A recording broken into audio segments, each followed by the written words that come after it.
Well, hello, ladies and gentlemen. Good day. It's midday on the West Coast. It's already well into the evening over in Europe. I just got an email from our longtime fan and member, Larry Doyle, over in Dublin, Ireland, and it's 8 p.m. So, Larry, appreciate you joining us, and it's the mid-afternoon over on the East Coast. So thank you very much for joining us. We have a huge audience today to talk about Windows 8.1, and the timing couldn't be better. I'm joined by Wes, Onuora, Sharon, and a little while Melanie, and myself, Harry Brelsford. We'll introduce everybody in just a minute. Let's get started. So a little bit of housekeeping.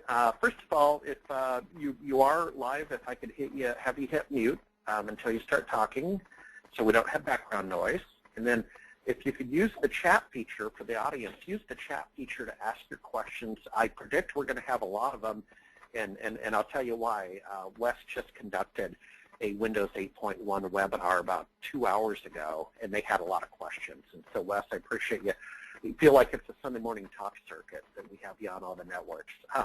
The session is being recorded. You'll receive a follow-up email with the link. Thanks to our sponsors, by the way. That makes the wheels go round, Sony and Dell. Dell from the former Quest Group. Thank you so much, Sony and Dell. So let's do some introductions. Wes, like I say, you're kind of doing the Washington, D.C. Sunday morning talk circuit. Welcome to our network. Why don't you introduce yourself? Thanks for having me. Yeah. Who is Sure. Wes Miller, and who is Directions on Microsoft?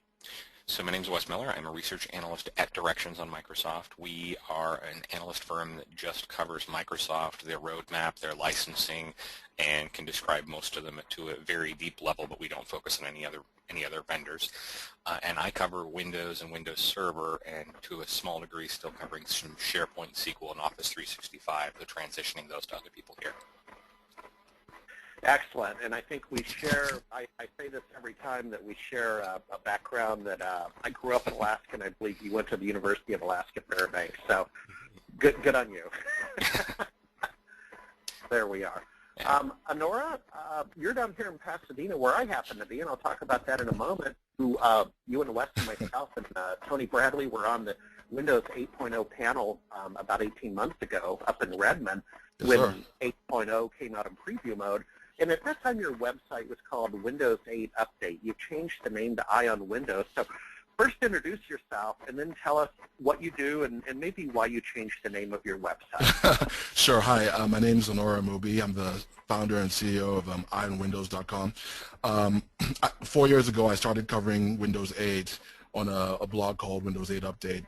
That I did that for a while, and then we had other sites we added on. We acquired a few sites, one about Windows 9 and one about Windows Blue, and a whole bunch of other sites, and they all got so popular, but we just got tired of confederating, so we just consolidated all our websites into one, and we decided to call it Eye on Windows.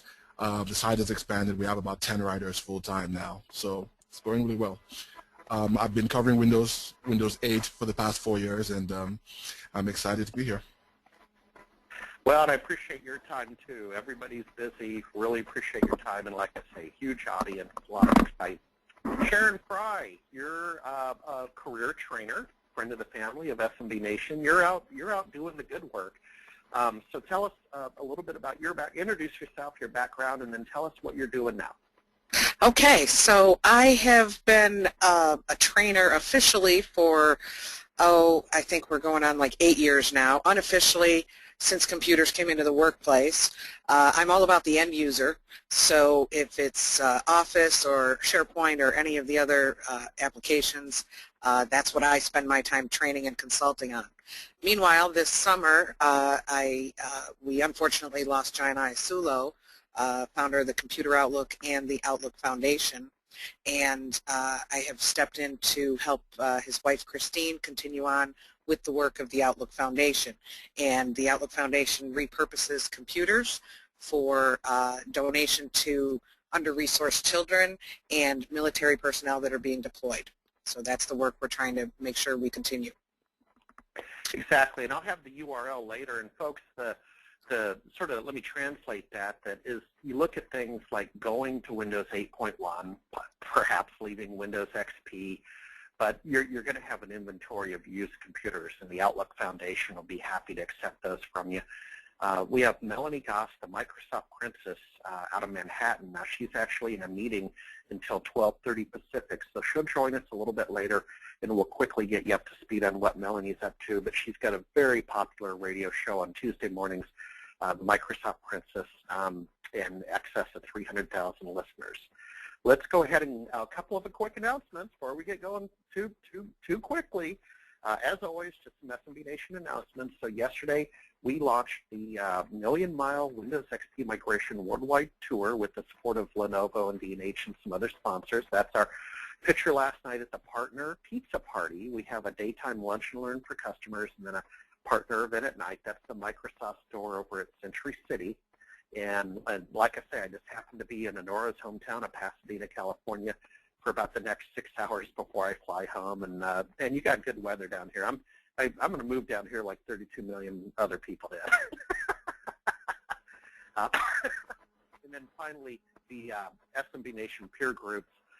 Introduce yourself to that over at smbnation.com. Those are on fire. We introduced those in July, and we're about to fill our 5th group, so it's pretty exciting. Let's jump right into it. Heather, over in the control room, if you could go ahead and bring up the poll, and we'll have a couple of minutes for the people to respond to the poll. We're basically asking, have you installed Windows 8.1? And I would clarify that could include the preview edition or now the commercially available final edition. Are you running Windows 8X yourself, either edition? And are you running Windows 8X at any client side? So I kind of clarified that question upon editing, so it didn't have to be all your sites. Just I'll take any site at this point, gang. What I'm finding while you're answering that poll, and we take just a moment for you to do that, is a lot of the SMB IT pros, including my colleague Jay Weiss, they're not even running Windows 8. And so there's a little bit of, guys, go get another machine. At least understand your profession if you're going to be in this profession. I'm sorry. Heather, close the poll, because that might influence the voting. And Heather, do we have the results?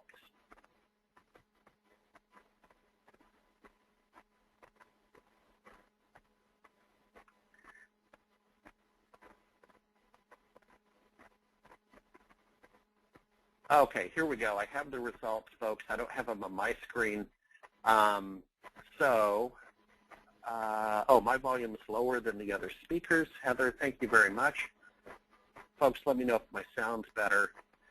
So 71% of the people voted, 51% yes, 49% no. I'm assuming that's on question 1, Heather.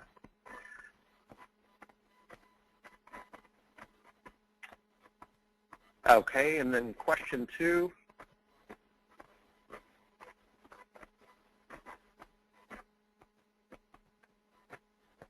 We'll see if that comes up. Heather, go ahead and keep feeding me that. I'll move on. Feed me the data as you're able over on chat. Thank you very much. So, is Windows 8.1 a service pack? Windows 8.1 a service pack? And I want to open it up to everybody to talk about this. It's a common question. Let's set the table with an idea about what are the features and functionality of Windows 8.1 versus a service pack. I'd like to surface the conversation too. Harry? Yeah, Heather, go ahead, please. Sorry, just a note. While they're taking the poll, they can't actually see your slide deck. All they see is the poll. Oh, okay, Heather. I appreciate that. I'm new to polling, I'm gonna close the second poll right now. Thank you very much, Heather. While they're doing that, and you can't quite see the screen, let's go around the horn. So we'll start with Onuora. The basic question on the table is Windows 8.1 a service pack? And then I'll wrap a little more context into it as we go along. Onuora, what say you? It's slightly more than a service pack, but slightly less than a full release. It's a lot of enhancements to Windows 8. Some of the enhancements are subtle, but it makes the Windows 8 operating system, for those who like Windows 8, it makes it a lot better. If you're someone who didn't like Windows 8, then it's more of the same. Great. Wes, let's check in with you on your opinion, service pack or full release? Both a dessert topping and a floor. Well, I'm just so I actually think it's more on the lines of a full operating system release, and then specifically for volume customers, you don't get it through the Windows Store. You've got to go through the actual setup and upgrade process. So, from the business user's perspective, it's going to feel more like an operating system upgrade than a service pack. But like Onuora said, it's a little bit of both. Great. Great. And Sharon Fry, you want to weigh in on this one? I'm gonna pick on you a little bit later when we get to the fun stuff, but if you want to weigh in on that. Yeah, I would say people, from everything I've been seeing, people do really have to treat it as an upgrade because of the different things that they're experiencing. As both Wes and Onuora said, you know, there's a lot of different changes that are going to be occurring, both on the operational end of how it actually does the update, as well as once it's done. Yep. Yep. So let me just hop back over to my control screen for question 2, and Heather, we have on question 2 was, are you using Windows 8 yourself? We have 72% yes, 28% no, and 85% of the people have voted. So folks, in fact, let me go back a screen. With the have you installed Windows 8.1, the results were 71% of you voted. The first question, have you installed Windows 8.1? 51% yes, 49% no. Question 2, and then Heather will do question 3 in a moment. 85% voted, with 72% yes and 28% no. So, yeah, you guys are more progressive than I thought. Congratulations. Heather, do you want to bring up the third question? The third question's on the screen. While that question's on the screen, I'll kind of kick back to telepresentation mode, and people are answering that. But I have a question for the panel. I believe this to be true, that the periodic updates for Windows 8, where it says my machine will reboot in 3 days, 2 days, 1 day, and then 15 minutes, and let me tell you guys, that's a hard reboot. That is a hard reboot after 15 minutes. It will reboot, regardless of what you have open. Is that replacing Patch Tuesday in the traditional flow of patching? And Wes, I'll start with you. Do you have any knowledge? Is that the new paradigm on how they're going to update it? Will be more random? Well, so again, this sort of comes back to the other aspect. It almost seems like we're going to see 2 different stories where the consumers could start seeing patches, you know, as their patches as a service, I guess you could say, although it's a little more abrupt than that. And then the enterprise, I think, still will have some level of control over it, but it's going to come down to probably how you license the Windows technology and your management infrastructure and a lot of other pieces. So I don't see Patch Tuesday going away just because Microsoft has had to fight for so long to get that rhythm and get people used to the predictability, because things used to be so bad. Yeah, exactly. That makes sense. Folks, we have the answer, the results of question 3. The question is, are you running Windows 8 at any client site? We have 38% yes, 63% no, and 84% of the people have voted. So we are getting a bunch of questions already. Jerry Cohen, I see yours. Jerry, let me get just a little deeper into the presentation, and then we'll find that time for the questions. Back to the Windows 8.1 as a service pack screen, I can offer from my own experience, there is no upgrade path from the Windows 8.1 preview. I learned my lesson in a prior life about that, and that's consistent. And then the pacing and cadence of future releases. So Wes, on your webinar this morning, the directions on Microsoft telebriefing, which folks, every turn I'll get, please go look at directions on Microsoft.com and get to know them.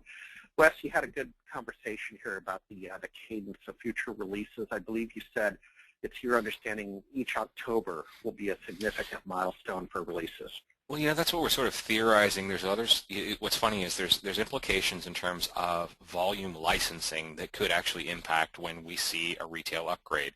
The reality is Microsoft's hand is sort of forced to try and get more value into the hands of its ecosystem users more rapidly, and October has sort of become the official dump all the consumer technology on the world month. Ahead of the holiday seasonal boom in sales.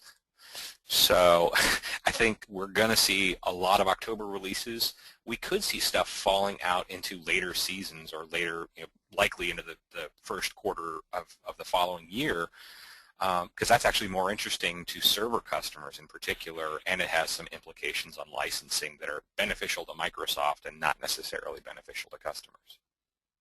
Interesting. Onuora, are you hearing anything? You're well connected in this community. Are you hearing anything on the future release dates and pacing of Microsoft operating systems yet?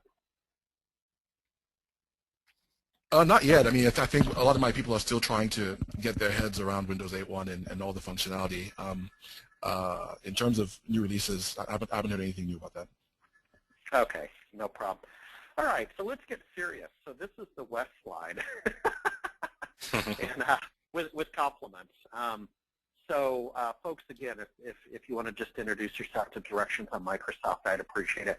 Wes, these were a lot of the points in your webinar a couple of hours ago. So let's just kind of knock them out. I know you went into a great deal of depth, but right. Workplace join. So let's talk about workplace join versus domain join. Sure. Well, I think one of the key things that I highlighted in our telebriefing that I think is really important for people to understand is it's not a domain join, and this is not a management technology. Workplace join is the ability for you to join a Windows RT 8.1 or 8.1 device to your domain through a special infrastructure that's created for it called Workplace Join. iOS devices can join as well, and shortly Android and Windows 7 will be able to. And what's the result? The result is a user who has a bring your own device, a BYO device, as Brad Anderson seems to want to call it, then you can bring that device in, log on to it, associate it through Workplace Join, and you can have single sign-on. That's really the key benefit, is the organization can say only devices I've seen can access this application or this content, and the user gets a benefit in terms of a single sign-on experience, and things like Office 365, for example, can take advantage of this. Excellent, excellent. And any other panelists want to comment? That's fine. Again, we'll go through this much faster than you did. Any other comments on Join? No, the one thing I would highlight overall, most of these changes actually incorporate requirements on both the client and the server side. Microsoft will tout these as 8.1 features. These are features of 8.1 and mostly Windows Server 2012 R2 as well, and also a few require Windows Intune or a third-party MDM. Yep, exactly. Rusty, I see your question. Folks, we'll get through this slide, then we'll answer a fair number of questions. Remote business data removal. So Wes, when you were talking about this earlier, you know what it sounded like? We did a fair amount of work with BlackBerry and its mobile release earlier this year, the Z10, and they introduced balance. And the idea was with the BlackBerry server, BlackBerry Enterprise server, that you could have a BlackBerry device that met your personal needs and your professional needs. And the balance functionality sounds very similar to this, that you could wipe out the business data upon termination or whatever. I just wanted to put a wrapper around that. Why don't you give us the pure play on what remote business data removal is? Well, I think you put it in a nutshell that classically you would have said users enroll their devices through something like EAS or Intune, Exchange Active Sync or Intune, and then when they leave the organization, you just wipe it. Or if they lose the device, you just wipe it. And all of those are well and good, except for the fact that, let's say, that user actually has important pictures or apps that he hasn't backed up. They're lost. So what this feature lets businesses do is the work folders feature that we'll talk about shortly in particular takes advantage of it, but it's an API that others can take advantage of as well, where the data and the application are really bound together. And if you delete the application, the data is gone too. So it's really the idea of managing your devices from a data perspective, not from a device perspective. Yeah, yeah. Well, I got to tell a joke here then about losing unsaved photos and stuff, because Jay Weiss is here in the room with me, and there's some photos from our SMB Nation Fall Conference that occurred 2 weeks ago that I think Jay would like to. Jay, don't save those photos. We'll leave it at that. Wes, I'm not even qualified. Maybe Onuora, you are, Wes. I'm not qualified on the next point to have a conversation about open mobile data. What is this, man? What is this? This is the mobile device management technology API that is used by everybody else. And so in many ways, including Windows RT, which is actually pretty funny. So this is actually Windows 8.1 backfilling an API that's on Windows RT already.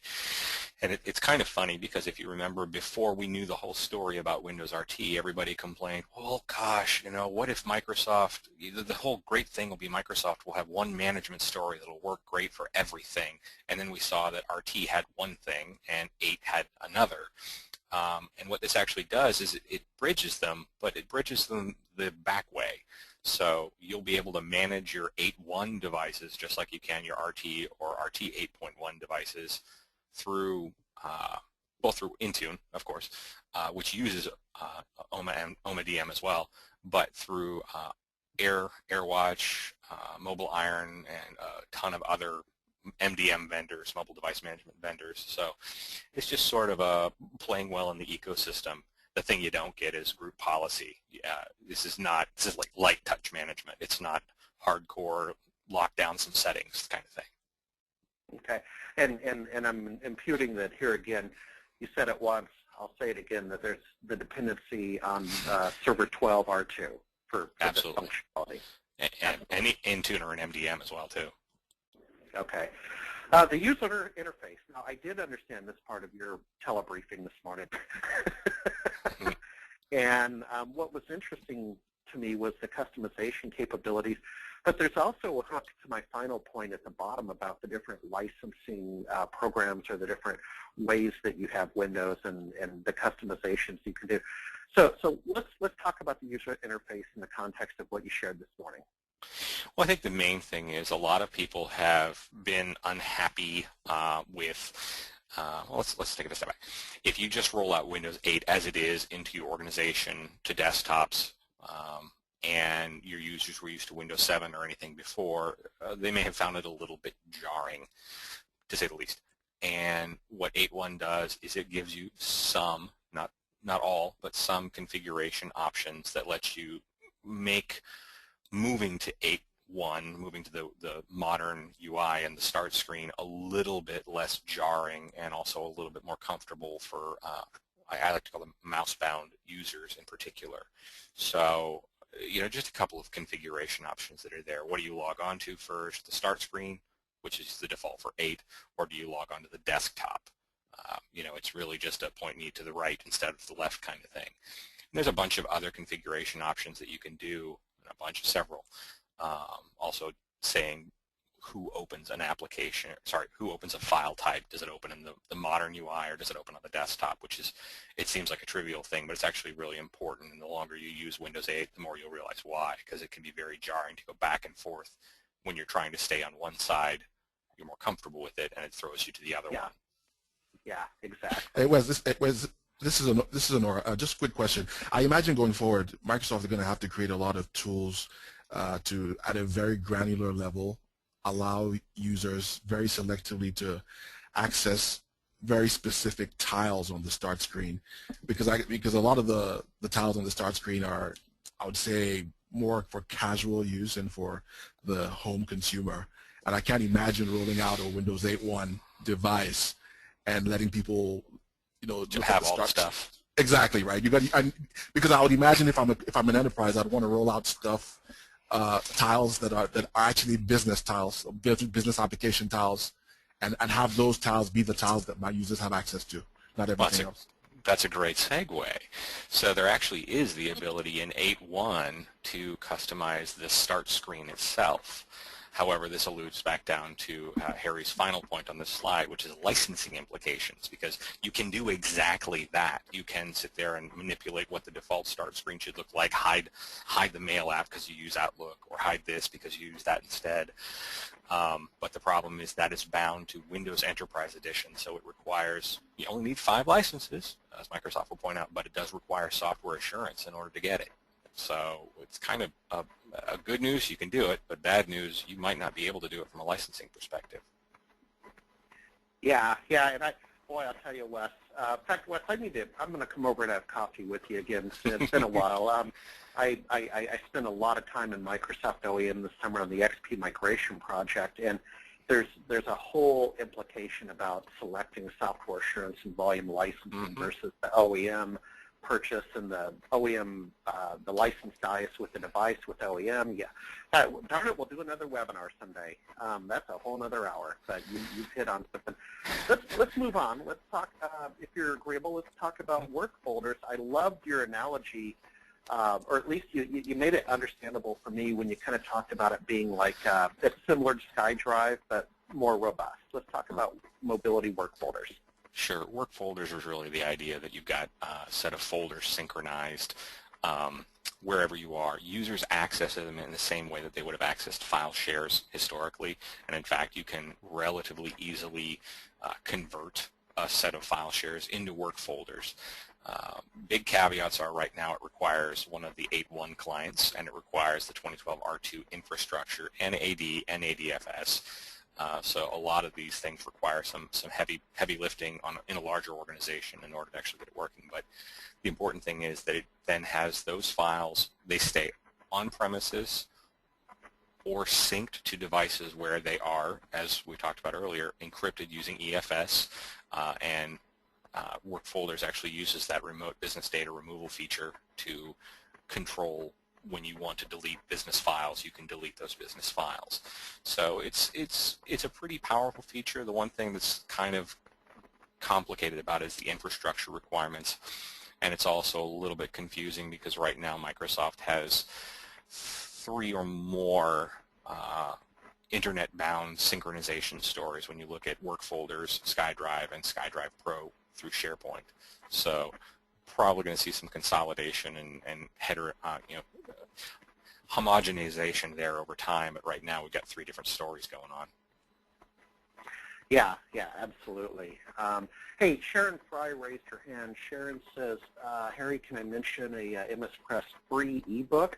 Sharon, why don't you make mention of that, and we'll get that link out to people. Sharon? Yeah, absolutely. Microsoft Press on, let's see, the 14th put out a link for the Introducing Windows 8.1 for IT Professionals as a free ebook. It's available in PDF, Kindle format, Amobi format, and EPUB. And it is specifically that. It's not the end user how to do this, although there is some of that, but it's very much focused on what's new in Windows 8.1 and especially from the IT Pro perspective. So a lot of the stuff that you guys have just been talking about is definitely mentioned in there. So definitely encourage people to take a look at that. It's free. So sure. That's actually scary when I'm a career author, so that's actually not cool, but that's okay. I forgive Microsoft. Hey, Sharon, if you can maybe copy and paste that link over to Jenny Hallmark, who's also Heather, and then Heather can get that out to everybody in the chat window, and we'll get it out in the email later as well. Wes, back to you. So we had the VPN improvements, and what was interesting to me was the third-party VPN support that you talked about this morning. I believe you said Checkpoint. I think you might have said SonicWall and perhaps WatchGuard. So let's talk about the VPN improvements in 8.1. Yeah, there were originally supposed to be 5. There were 4. I want to say F5 is one. But yeah, Microsoft got some decent documentation on this. None of these are as well documented like on TechNet as we frankly would like them to be. Remote business data removal is not at all, which is really unfortunate. But VPNs, what this is actually sort of a fix for RT that got backported into 8.1. You didn't have the ability to connect RT device up to your corporate network unless you had a Microsoft VPN. Kind of a problem for a lot of customers. So Microsoft put in these 5, then 4 VPN clients, so you don't have to have any third-party software, which is of course not an option on RT or RT81. And then you can connect to it. So that's one of the key pieces, is having that inbox key thing, making sure you actually have a VPN that's up to date enough from a hardware and software perspective that you can actually use it. This seems like it's pretty broad, but you'll have to do some testing. And then the other piece is the automatic connection or auto trigger VPN, where it can connect up to your VPN based on a specific application being launched other than Explorer.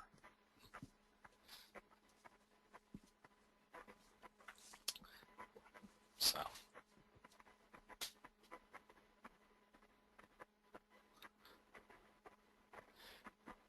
You still there, Harry? Oh, yeah. Oops, yeah. I was on mute. I'm sorry. Thank you. I was just saying that well, maybe that's a blessing, folks. You got a win today. Hashmark win. But we have a bunch of questions.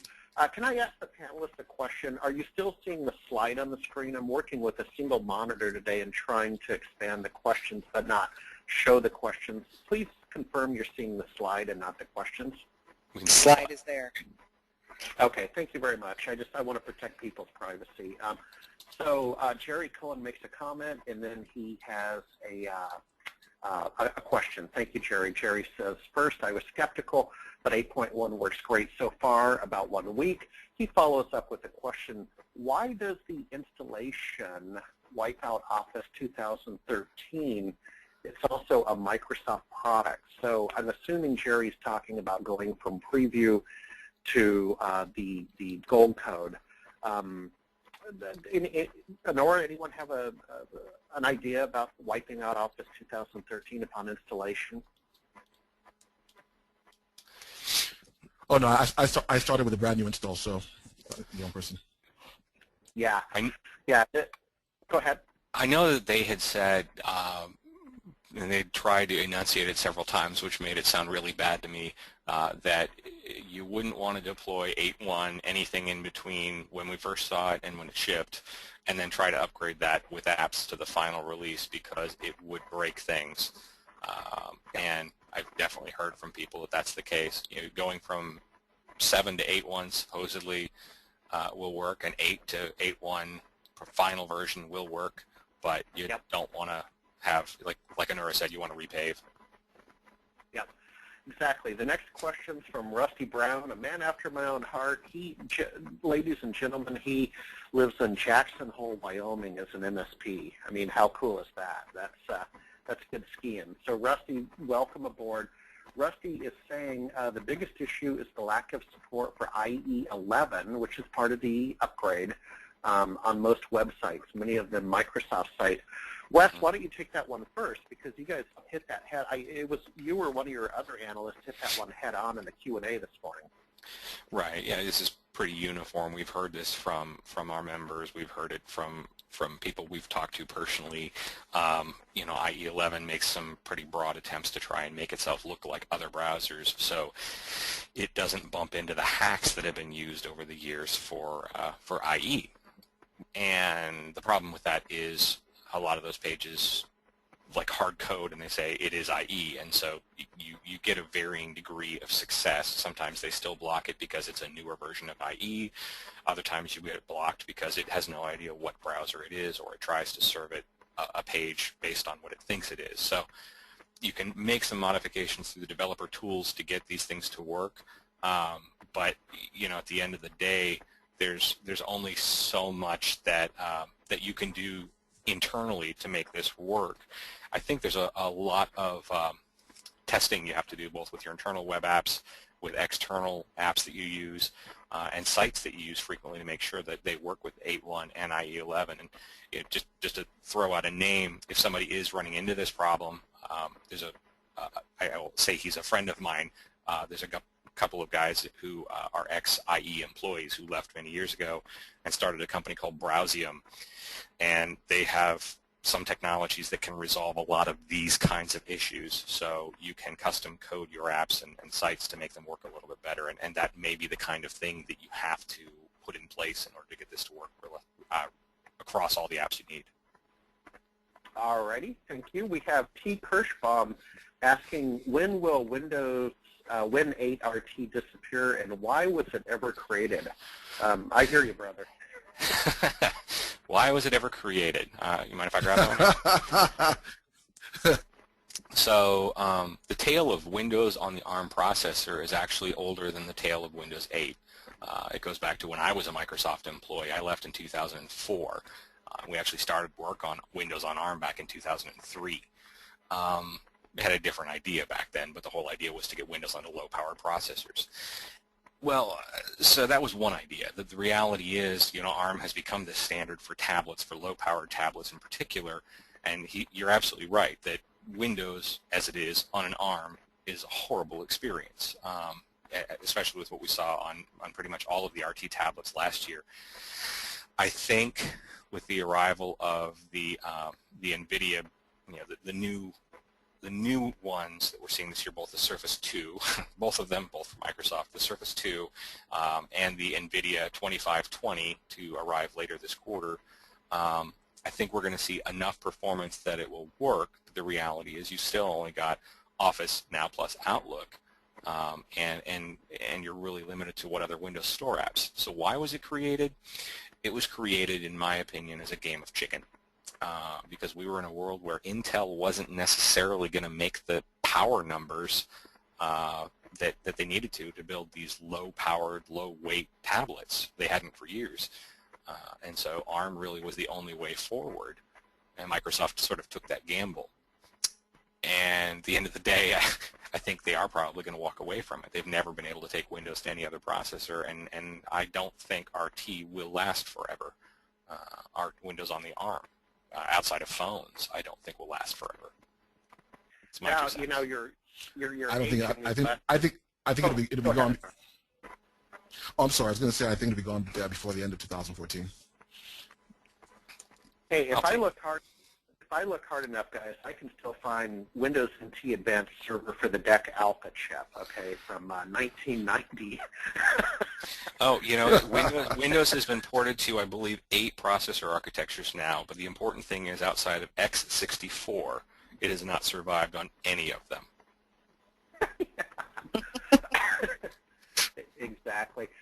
Hey, boy, a lot of questions. Maybe what we'll do, folks, hang in there. I'll take one or two more, and then we'll move on so we keep our pacing. I do want to say Thomas Har,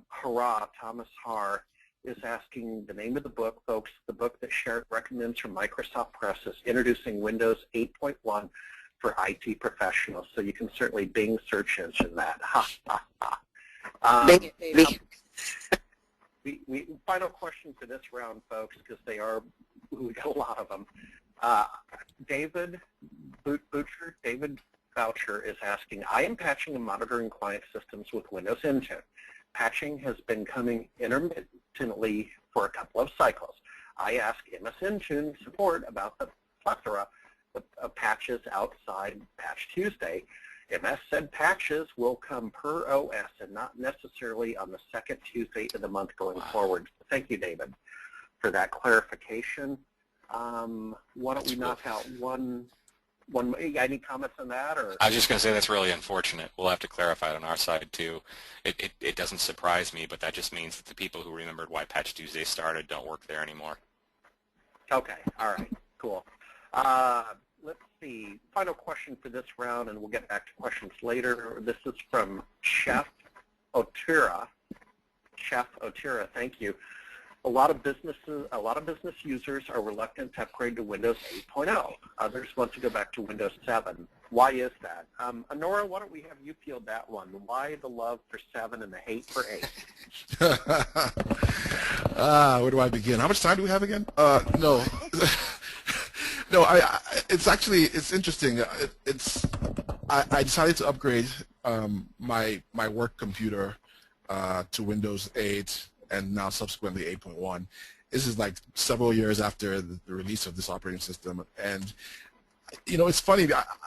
I think that this is my own personal opinion. Even with all the improvements and enhancements in 8.1, I think that Microsoft made a mistake releasing 8.1 in the form that they released it in, i.e. with the Metro, because I think most business users really have very little need for the new start screen and the new applications, and it's a catch-22 because, ironically, because most business users don't have a lot of need for the tiles and the tile applications.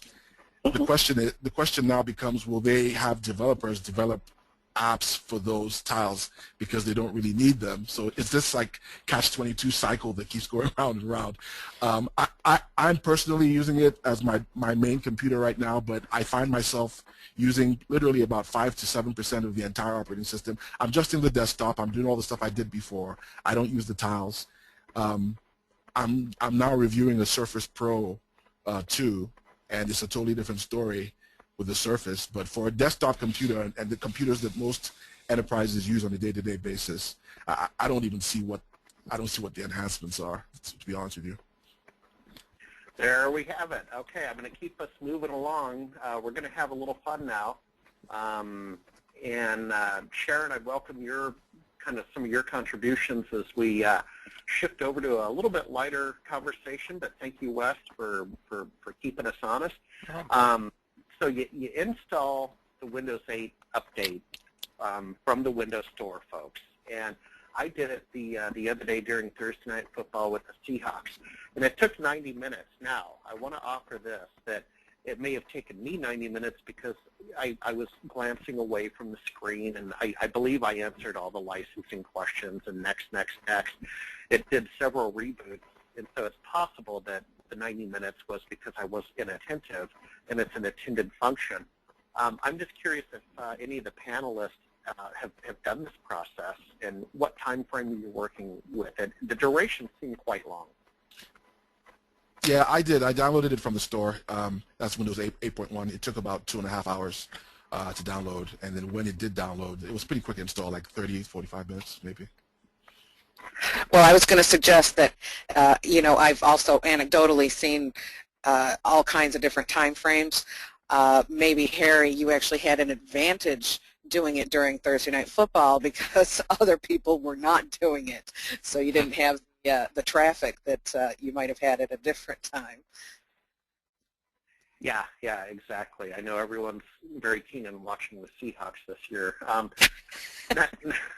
Next item, the start button's back, folks. And are you happy yet? I mean, I get frustrated by my own customer base that seemed, for whatever reason, it just seemed to become this religious debate. I mean, where is my start button? Okay, you got it. It's quite frankly, it's a little disappointing, the start experience. What is not disappointing is to right-click the start button and see the context menu that pops up with, easy accessibility to about every tool that you could hope for and desire. The other thing that I found was interesting, and I have the screenshot of, is the airplane mode. So, maybe Onuora or Wes could take this to the next level. I mean, I was on the plane when I made that screenshot, as you can see, go in flight, and I was flying down here for our XP migration tour. And it popped up, and it was interesting. But I think there's a bigger story, guys, about it told me that you are seeing the integration of becoming a devices company, that you're going to have the same experience on the phone as the PC. Does that make sense, Onuora or Wes? Wes, you go ahead. Well, the only thing I was going to say is that, we talked quickly about the start button, and I think that the fact that Microsoft didn't fold on the start screen, that it's still a start tip, as they call it, that launches the start screen, and that is a flat Metro, I'm going to say it, Metro style user interface. And you're right, Harry, that when you look at what's the control panel, by and large, especially for the settings that most normal people should actually be mucking with, you can do most of those things from the PC settings world, like what you're seeing with the airplane mode dialog here. So everything is moving over into that world. So you could do more over there. And we'll see Office arrive there to a degree at some point in the very near future. So we're all moving to that screen. I don't know if I'd say it necessarily specifically defines them as a devices company, but it does tell you Microsoft's bet on this WinRT and modern/Metro style user interface. So services and Metro are here to stay. There we go. Any other comments? Yeah, I mean, the thing, yeah, Harry, I think the thing I would look over the next year to see is to see how many big name companies actually create apps. So I'd like to see a lot of SAP, PeopleSoft, Oracle, Salesforce, etc. apps for the Metro screen.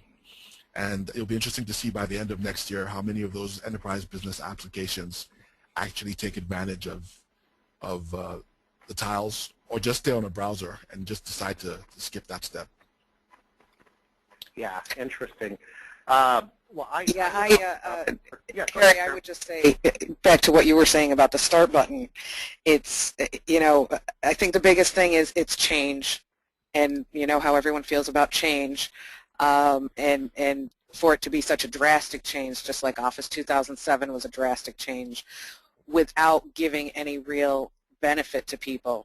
Like you said, the Metro or the modern interface is all about the touch stuff. It's the consumer type stuff, the consumption instead of production. So it didn't really give them any benefit to it. So I think that was a real stumbling block as well. Yeah, ironically, I think one of the best things for PowerShell uptake that the Windows Server platform is ever going to see is the introduction of the start screen, because you've got a whole flock of server admins who are absolutely terrified of the start screen, and they'll do anything to stay away, so they'll go into PowerShell and do everything there instead. It's interesting that you say that, Wes, because now in 8.1 there's the option to A, bypass the start screen, and B, have PowerShell come up automatically when you go to a command prompt. Right, or even as Harry was talking about, that the power user right-click option, that can be configured also, so Yes. the PowerShell is your default shell for a command prompt. Yeah. You know what's interesting, folks, is at our recently completed fall conference, we had a new concept called Night School, and it was overwhelmingly successful. People stayed in the classrooms after dinner, and we had an expert instructor for 2 of the evenings on a PowerShell course. Sharon, I don't know if you popped into that, but it was a home run, and it just validated what you're saying, is that PowerShell is pretty hot right now, and I saw it with my very own eyes. Yeah, I was very impressed that, and surprised that, here people are in Vegas and they're in their evenings spending their time learning, and especially about PowerShell. In fact, that was one of the things Chris Bangs and I had talked about when he said, what do you see as being of interest? And with the changes in server being less UI and being able to do things more with PowerShell, I said that is definitely going to be a big seller. So glad to hear that's how it worked out. People spend their evenings in Vegas on PowerShell? Yeah. Okay. Yeah, unbelievable. Hey, quickly, folks, and I'm just having fun with these slides. So SkyDrive is now even more annoying. I mean, I thought it was bad in Windows 8, and then, with the 3 clicks to get back to my documents on C Drive, and it's even worse now. I couldn't believe it. I couldn't believe it after the football game. I'm like, it's worse. It really is hijacking my experience. I know you can change it. I know you can reconfigure that functionality. I've been instructed by a friend at Microsoft about that. But that's kind of my point. That's annoying in and of itself, that I have to go in, Sharon, and discover how to change kind of where the default file save as behavior goes. Does that make sense? Yeah, it definitely does, but it's really nothing new. It's been that way ever since. People just got really used to it, going to My Documents, and just kind of accepted it, when really in at least in Office, you can very easily go in and change the default location. So I think it's in the way of them presenting how things have changed, is to put them in your face. And maybe change it back if you want to. Yeah. They did. And then finally, just a UI change. When you're in File Manager, look to the left. It's called This PC. Again, not a big deal, but just so noted. Let's go back to the questions. Folks, we have a lot of questions. So I've got about 10 minutes left before I get kicked out of my hotel room with the extended checkout time. That's when I told you I had a hard stop at 1. That's why. Okay, going back up, guys, this is great. I have to page up. So we have Russ Cashin. Russ asked, for those I've worked with who've expressed difficulty navigating Windows 8.x, I've been using Classic Shell as a transition solution, especially for the desktop environments. Are there any concerns with using this application? Any concerns with Classic Shell? Folks? I personally am not familiar with that application. No idea. Okay, so Classic Shell, one of a Baskin-Robbins selection of start button replacements. No, I haven't used this one. However, I saw an article the other day that I think there actually were 31 different start button replacements. It's probably the most popular option right now. So, I guess if I've tried Start 8 and a couple of them just to see how they work, and Start 8 to make it look like a start menu is, to my mind, the closest you can actually come without making it look awful. Most of these don't really do a great job of replacing the idea of what the start menu was. They try to do their own shell, which, we saw this whole thing back, if you were around then, with Windows 3.0 and 3.1. Everybody had a better idea for a shell, but they did a horrible job with it. And I think we're seeing that same sort of environment now. That said, I don't think we've seen in our licensing boot camps, for example, we've seen a lot of people who are talking about, well, when we do Windows 8 deployment, we do plan on doing a start button replacement, because, as Onuora was saying, they're going for desktops. They're not replacing desktops with start screen or with touch screens, and they're certainly not reinvesting in tablets at this point in the economic time. So I think for businesses that have a lot of desktops, it may make sense to use something like Classic Shell, Start 8, etc. That said, you're losing some of the value in 8, so I'd be wary of why you're actually going to 8 instead of just going to 7. So you got a whole bunch of things to think about. Yep. Tom Ogilvy asked, most of my clients have the OEM version of Windows with the desktop. Okay, got it. Not using SA and not interested in buying into the enterprise version. So they are locked out of a lot of the functionality, period. Yes, Tom, I think that's true. Wes, how about you tackle it, and we'll go down the line. They're locked out of less than they used to be. Like multilingual user interface is now available outside of SA, and it used to be locked up tight up there in SA land. Although in a small business, that's usually not as big of a value, which might be one of the reasons why Microsoft unlocked it. But yeah, things like direct access, branch cache, what I still believe to be somewhat questionable value, Windows to Go, the USB flash boot mechanism. Onuora's heard me ramble on about that before. A lot of the things are still locked up there in SA, and the reality is there's no alternate route to get those things legally, and I definitely would discourage anybody from trying to go cheap to get those features. Microsoft's getting a little bit more aggressive about reviews. They don't like to call them audits, but reviews. And so you want to be good about how you license it. There you go. You mean unscheduled reviews, Rev? Well, you get a guy who comes by. No, I'm just kidding. 2 in the morning. 2 in the morning. The license cleaner. Okay, we have Marcia Eckert. Marcia Eckert is asking, can an enterprise add alternative VPN solutions besides the built-in ones? It's a good question, Marcia. So to Windows 8.1, you can add anything you would have classically added. If you've got like an older checkpoint VPN that requires a different one, you can put the older one on. We have a Sonic Wall here that required a different agent than the one they provide, so we could run it on 8, but we couldn't run it, we could run it on 8.1. but you cannot add anything, and this is whether you're talking about VPN clients or anything, to RT 8.1. So the VPN clients that are in the box are the VPN clients you get. And down the line, Microsoft may be adding more. I wouldn't anticipate they'll add all of them, because there's some interesting politics involved here as well. Why isn't there a Cisco VPN in the box? We believe there's some political reasons for that.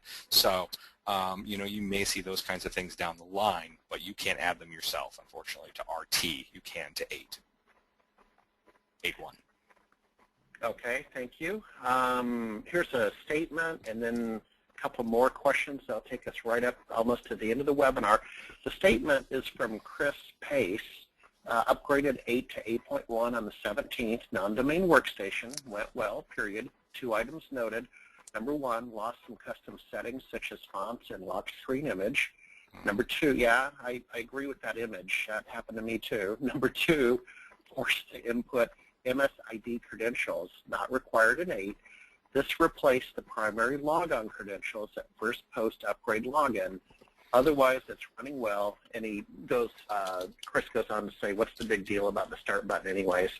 Any comments from the panelists on the loss of artwork or the credential logon?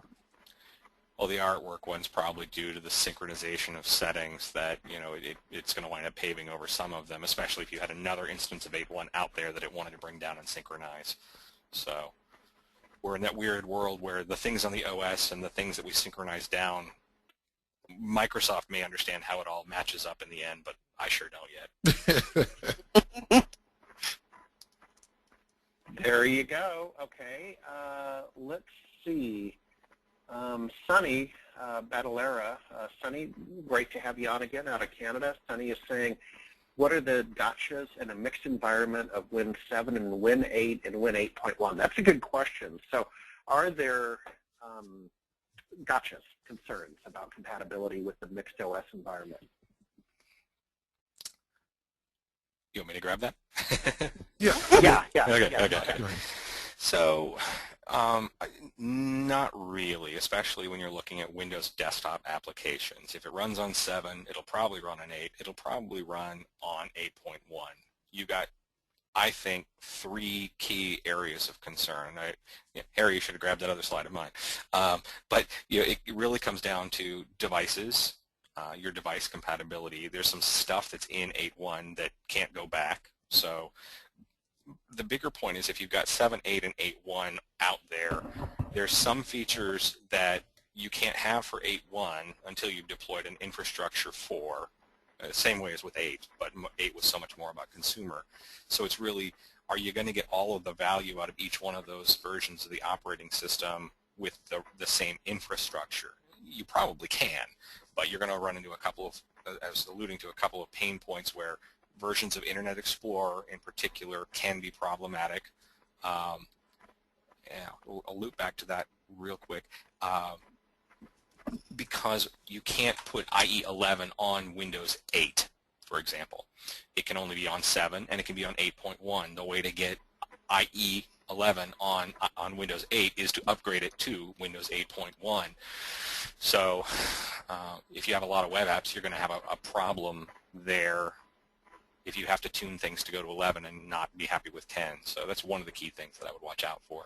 But in terms of desktop apps, and the Windows Server infrastructure, you should be okay across all 3. Hey, Wes, do you think it's safe to make a blanket statement and say if you're an enterprise and you have Windows 8, you're already halfway in, you might as well just go to 8.1? Yeah. Is there a good reason for a company to have Windows 8 only right now at this point? Well, the only reason is if you've tested it and there's either systems you deployed that don't like it or apps that you've got that don't work on it. And those are the only reasons why I would stall out. Otherwise, 8.1 Yeah, but then you go back to Windows 7. Yeah, no, I'm saying if there's stuff that was on 8 that doesn't work on 8.1, which should generally be the case unless, except for IE specific stuff in particular. But no, I would go to it. There's still some unanswered questions we have about, if you have software assurance about that you really definitely want to go to it, but you probably wanted to have had SA to begin with. So it's really a complicated story right now. Yeah. There you go. One serious question, and we'll end on a funny comment from Sunny again. So listener DA asked, please clarify if 8.1 will be a forced upgrade for standard user, not corporate. I'm not sure I understand the question. Webster and Nora, does that make sense? No. So there's two ways to get 8.1. If you're on OEM media or retail media, so you bought a new PC or you bought a copy of Windows 8, you'll get it in the Windows Store, and I don't believe it forces itself down your throat. But again, the user decides in that scenario, not the business. Well, but there is one exception to that, Go which ahead. is they are saying that if you go to Best Buy and stores like that, that it's getting harder and harder to find Windows 8 on the shelves. That I can absolutely agree with, because they'll actually have a hard time selling those devices. Correct. The VL customers, volume licensing customers, have to, if you license Windows that way, you have to get the update to 8.1, not through Windows Update, not through the store, through the MVLS site. So this is all a little bit new and a little bit, like I said, a little unusual, and we're still trying to get our hands around how it works. But Yep. Nothing's forced as far as we can tell, but you're probably going to want to go there anyway. You're just strongly encouraged. Yes. Excellent. Well, I'll tell you what, we'll end on a funny note, folks. While I'm kind of doing a wrap, I want to thank the panelists, and I want to encourage you to please visit their site. They love traffic. They love good business. So Eye on Windows, Directions on Microsoft, the Outlook Foundation. Melanie, unfortunately, Melanie wasn't able to join us. So Melanie over at the Microsoft Princess, please listen to her radio show Tuesday mornings, 9 a.m. Eastern. Let me tell you, when you live on the West Coast, boy howdy, that's an early radio show. Now, Sunny, on a happy note, I know Redmond was giving $10 or something for the first 800 or so Windows 8.1 start Windows screenshots on Twitter after the launch date, but it was $10. How come you ignore us? Us Canadians. What have we ever done to you other than ship maple syrup and comedians? So on behalf of the Microsoft USA subsidiary in Lincoln Square in Bellevue, Washington, Sunny, I apologize, and I mean that sincerely. That said, Wes, Sharon, and Nora, thank you so much. An hour of your time is extremely valuable, as is our attendees. An hour is an hour, and hopefully it's been a good experience for everybody. Thank you so much. And folks, have a great day. Thank you. Thanks, Harry.